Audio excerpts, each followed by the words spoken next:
It was an obscure power plant in the heart of the former Soviet Union. But all that changed one morning in April 1986, when a catastrophic chain of events turned Chernobyl into the scene of the world's worst ever nuclear disaster. At 11 p.m. on April 25th, engineers at the plant's No. 4 reactor began a test at low power. Control rods which regulate the nuclear fission process were lowered into the reactor core to reduce output. When power suddenly dropped, engineers began raising rods to boost output until just a few remained. Meanwhile, the emergency shutdown system was deactivated so the reactor could continue working. Just after the test began in earnest at 1:23 a.m., a sudden power surge caused the reactor to overheat.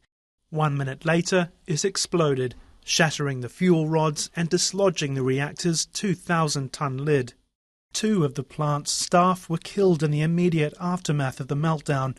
Over the next 24 hours, some 600 emergency personnel were on the scene. Scores came down with acute radiation sickness. 28 died.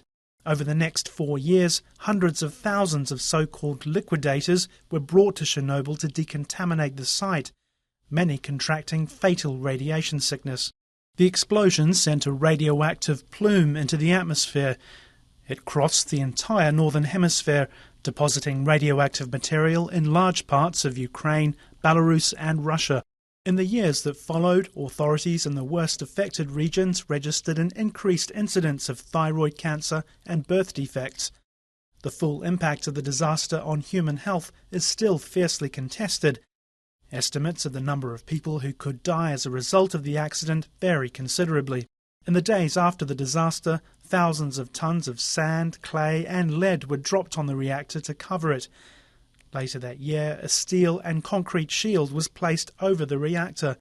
In 2007, a French consortium was charged with erecting a new sarcophagus over the existing structure, a 100-metre arch weighing some 20,000 tons.